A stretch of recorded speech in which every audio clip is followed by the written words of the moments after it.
All right, James.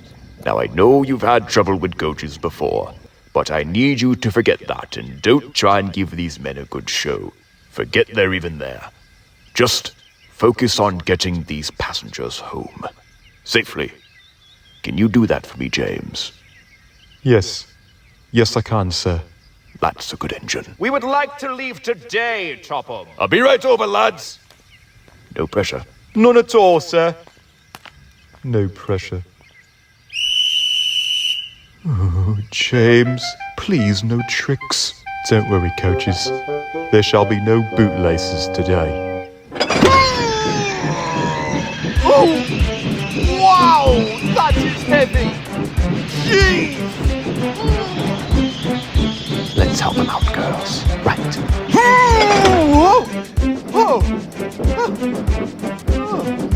Thank you, coaches. Huh? What do you mean? We didn't do anything. Nope, wasn't us.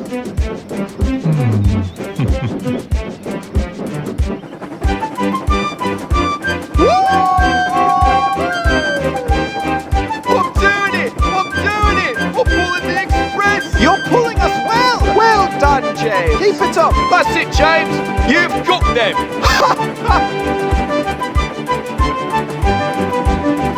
All right, James, put your brakes on. We're coming up to the platform.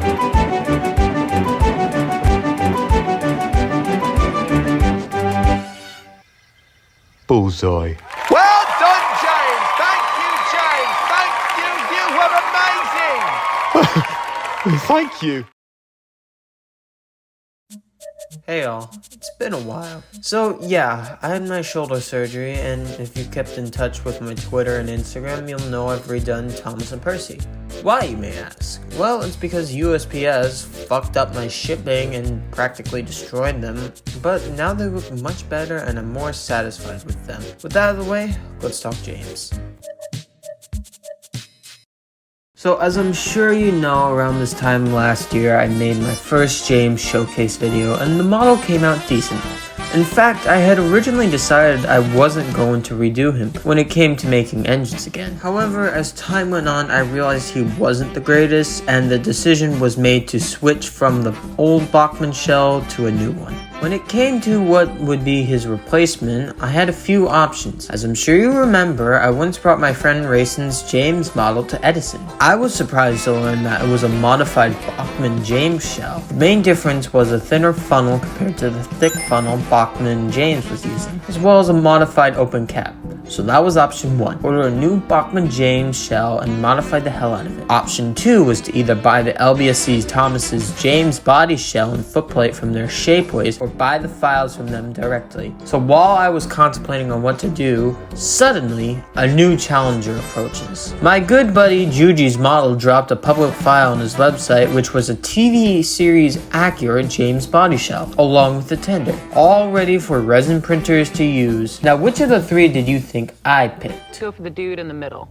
If you chose option 3, well, congrats, you won. I downloaded the files as soon as they were dropped and opened them up in Lychee Slicer, added a million supports to it, and now James was ready for printing.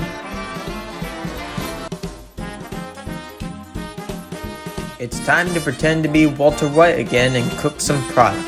I ordered some more resin, spilt it into the vat tray, and just let the printer do its thing overnight. James came out pretty damn good, and this was on my first try. After James was washed and cured, I began to do the usual putty and sanding. Well, while that was happening, I had his tender printed, which is quite an interesting story of how it works. Like the James body shell, it was from Juji's model, so I did not have to buy a Bachmann Edward tender since the James one was too thick to reuse. I printed all the pieces and then assembled it. To understand how it works, basically it's a two-part system where the wheels are held in via mounts and then covered by a second piece that makes everything all nice and snug, which would have been nice had the wheels worked properly and weren't fragile as all living hell. So because it kept breaking, I ultimately said fuck it and ripped up my old Bachmann Edward tender and used that instead. Back to the main shell, some sanding and puttying had to be done before any red could be added on. And once that was all set, it was time for red. Like the previous James, I used Rust-Oleum Apple Red to paint him. I know he was painted in Ford Red like the show, but honestly, screw accuracy. I first primed him and then added his black for the smoke box. Once that dried, I added his gold off for his dome and stripes on his spoiler. And soon after, I added his red. I was so glad he came out super well, but the fun quickly changed with his black details. Unfortunately, this led to a series of unfortunate events, and thus I had to print a new James and couldn't unfortunately finish him in the original time frame I had made for myself.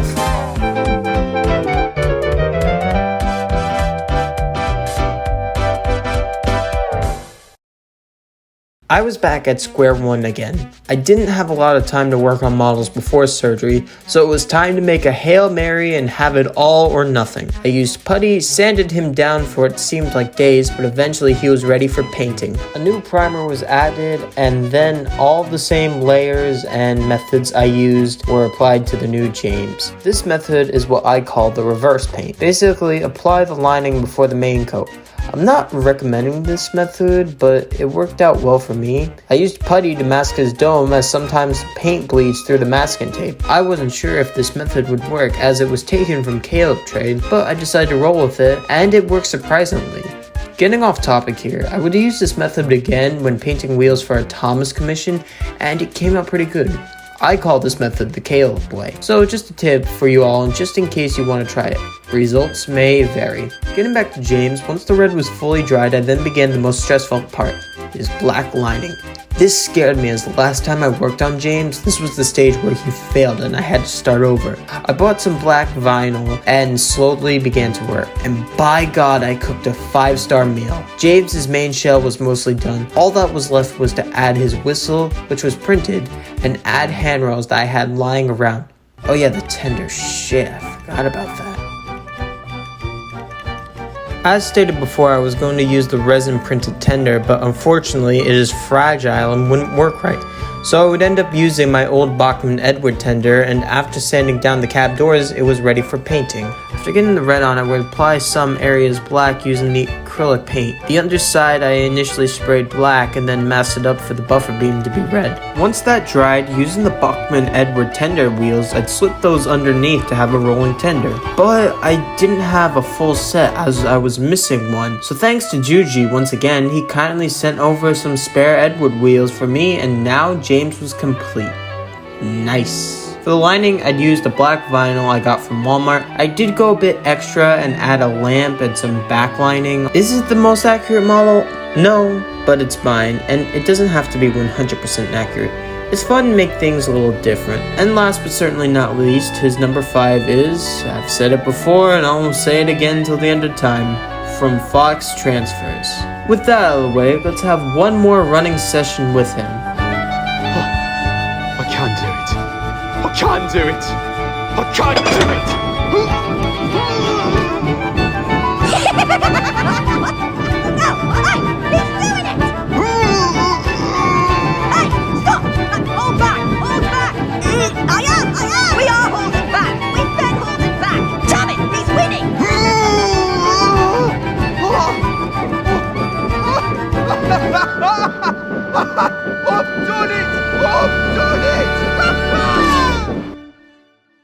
Thank you all so much for waiting on a new installment of this series. I'm sorry it took so long, but here it is. See you guys next time for... But no joke here, I am really proud of this guy and the new and improved Thomas and Percy. But nevertheless, I think all customs going here are gonna be, well, splendid.